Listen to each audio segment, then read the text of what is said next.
From a small town way upstate New York, myths and legends basically create themselves. One night, friends and I decided that we're going to venture out to this abandoned farmstead where supposedly a triple murder occurred. Typical high school teens with nothing to do sort of thing. So we load up an SUV and trek out. Place is wicked remote. Nothing but the smell of cow shit and dirt. Definitely no cell service. When we got there, the place was super eerie. It's about 10:30 p.m. Car headlights are the only thing illuminating the house and barn area. It's set away back off the road, so there are no street lights to be seen. The house itself was nothing special. In fact, it appeared that someone had been dumping their garbage inside for years. Classic scumbag move. The barn was a whole different story. Flashlights in hand, we entered the front door. The inside was filled with junk, but it was bizarrely organized as if corridors were established. We started to explore. Myself and a friend went up some stairs at the entrance to the hayloft. This is where things took a weird turn. At the top of the stairs began row after row of corn husks sharpened into spears, like to a ridiculous fine point. The husks were everywhere, as far in as we could see. We started to enter the maze, but then we heard a shriek from the ground level. A female friend and her sister ventured farther into the barn. We went down and found them in a junk corridor surrounded with small handmade idols. I mean, hundreds of them. Each one with a twisted body and deformed face. In a panic, they told us they heard someone else in the barn. We told them to relax. We would have heard another vehicle pull up. But as we made for the front door of the barn, we heard a noise from the back half. In the light of our headlights, we could clearly see a man standing in the back of the barn. He didn't move or speak to us, just stood watching. We bolted for our cars. If he followed us, I wouldn't have known. There was no way in hell I was turning to find out. Never been back.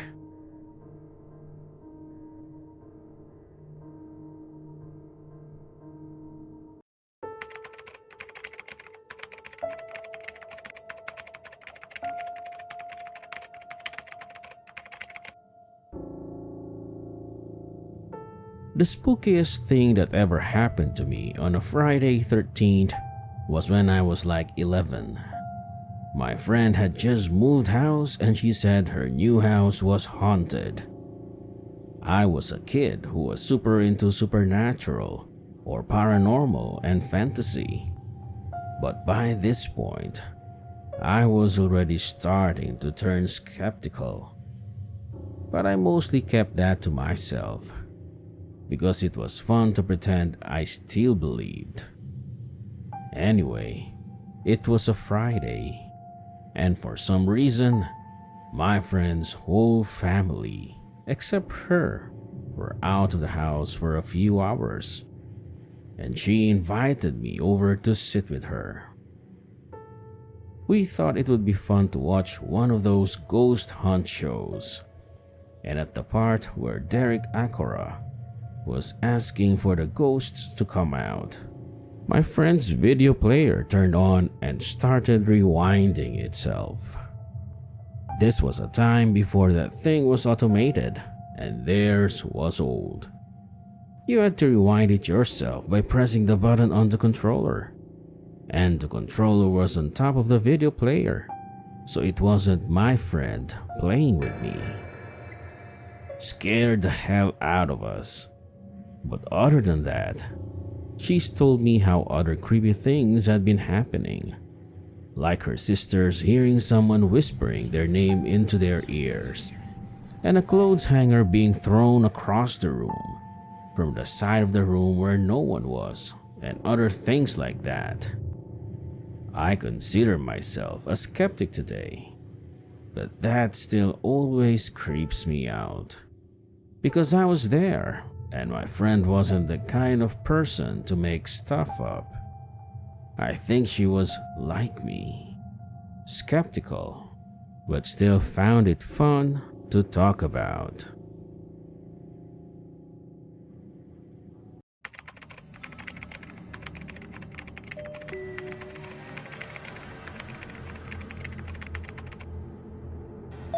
I am an amateur ghost hunter, so I have a handful. One that I find particularly spooky occurred at a cemetery on a Friday the 13th with my boyfriend and a friend. Boyfriend doesn't believe in ghosts. Other friend believes almost too much. I have a spirit box which scans through radio frequencies at a set rate. The theory is that spirits can communicate via radio. It ties into electromagnetism, another key principle in ghost hunting. I can always get into depth in explaining how things work if anyone has questions. My friend knew of a cemetery near her house, so we decided to go check it out. I brought the spirit box and an EMF meter. Measures changes in surrounding electromagnetic field, as well as a camera, flashlights, and walkie-talkies. We arrived at the cemetery, and I noticed that the EMF meter was starting to pick up changes in the magnetic surroundings. This isn't out of the ordinary. The earth and nearby streetlights have magnetic fields that would affect the readings. We turned on the spirit box. I pointed a flashlight to a grave and asked, "Who is buried here?" A voice came through the spirit box, giving the full name on the headstone. We repeated this 11 more times. 12 names were given, each in a different voice. The EMF meter started having bigger spikes than I'd ever seen. I think it maxed at 15.0. Forget what unit of measure, but this was a big deal as it indicated high energy spirit activity. Granted, it was a cemetery. My skeptic boyfriend was terrified, and my other friend was ecstatic. I was without reaction. I'm desensitized to events like this.